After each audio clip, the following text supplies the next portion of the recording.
What's the story, guys? Well, I'm just out of Fantastic Four first steps, and what I gotta say is, I loved it.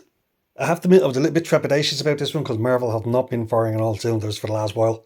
And while I love the aesthetics and the trailers look great, I've seen the same thing happen with 28 years later, and that was a big pile of crap. But I'm delighted to say, to throw in the trope, it's fantastic. The whole film looks gorgeous. I mean, the colour palette and the way it's directed and the style and the world building that they engage in is absolutely amazing. It really does feel like a fully realised environment. There's a bit right at the beginning that's been up on YouTube, so you should have been able to see it, which is about the first minute or two, where they do a kind of a montage as a kind of a prelude to an interview they're going to do on a TV show, which just basically shows the backstory of the Fantastic Four, how they got their powers, how they're beloved by the world, and daily adventures where they name check people like Diablo and the Mole Man. And it's a really well done small segment just to set up this world to give you a full idea of how they're regarded, what their position is, the fact that they're mainly celebrities, which is what they were in the book as well. And in a way, they're regarded to almost exactly the opposite way that the X-Men are regarded. It does feel like a Shears bin thing to at a time that they really want to cut this down to be as lean and focused as possible. But that pays off them. All the characters have an arc in the film themselves. So Joe, Johnny, Sue, Ben and Reed all have a moment to shine. But what's really interesting about those arcs is it kind of harkens back to the origins of the books. The Fantastic Four as a comic, really, it was the Silver Age first Marvel Comics book to really gain popular acclaim. Like the entire MU, Marvel Universe, the comic books, is based on the stuff and the adventures that they did. And a lot of that comes from the DNA that came in from those books. So there's influences from stuff like The Shadow and, most importantly here, Doc Savage and other pulp era tech-based characters. And as a result, we see the characters do things that you wouldn't normally expect. I mean, Ben, for instance, the Thing, he's just generally known as the model, as the muscle, sorry. But in this, he's actually spends much more time as a pilot. Johnny's known as the Hard Womanizer, but he actually ends up translating the language of the Silver Surfer, which actually allows him to communicate her. And that's not something you see with Johnny. You don't tend to see him use his brains. Sue and Reed are generally, as I said, focused on the birth of Franklin, and as we see, like the much stronger family orientation that this film has, which leads to some rather powerful emotional moments in it. It's actually surprising. There's about 3 moments in this thing that are real emotional weight. Like I said, I thought Marvel had lost the plot over the last couple of years in relation to their storytelling, but they've gone back to basics on this, and this whole film really does feel like a return to the Phase 1 period. Now, that doesn't mean it's the best film in the world. You know, if you're going to be talking about the best outings from Marvel, that probably came from the Phase 2 period.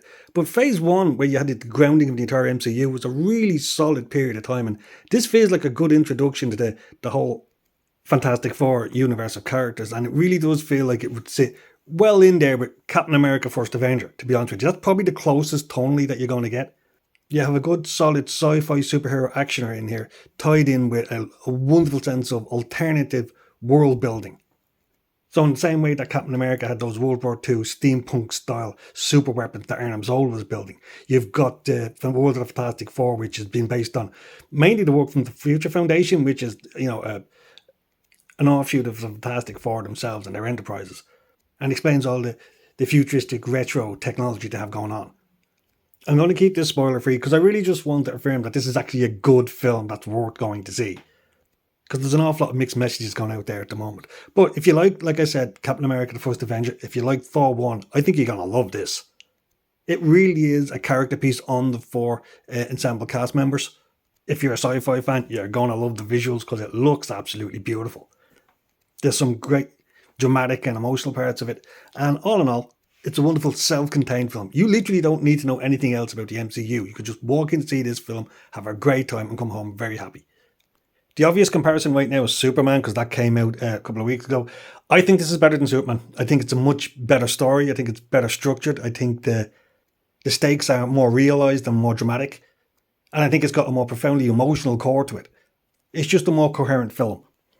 I think Superman came off as more Superboy. I don't think he was a more realised character. Whereas the Fantastic Four, the entire team feel like a fully realised members of the group. Vanessa Kirby in particular seemed more like Sue in the final act of this than he did in the whole beginning. And with the circa 2-hour runtime, it's a nippy little film. I'm as surprised as anyone to say it because I wasn't happy with the output of Marvel for the last couple of years, but this is fantastic. And I got to give them credit on this. If they do a good job at the X-Men as they've done with this film, next couple of years is going to be great. So that's what I thought. Very surprised. If you think any opinions that you got yourself, just like, subscribe and let us know what you think. Leave a comment below. I honestly don't know how it's going to do because Transformers 1 turned out to be actually a really good film and that died in its arse. From what I can see, the tracking is supposedly good. I reckon word of mouth will get out about this one because it is a big step up. But obviously, that's no guarantee for success. So, okay, guys, take care. Let us know what you think. Bye bye.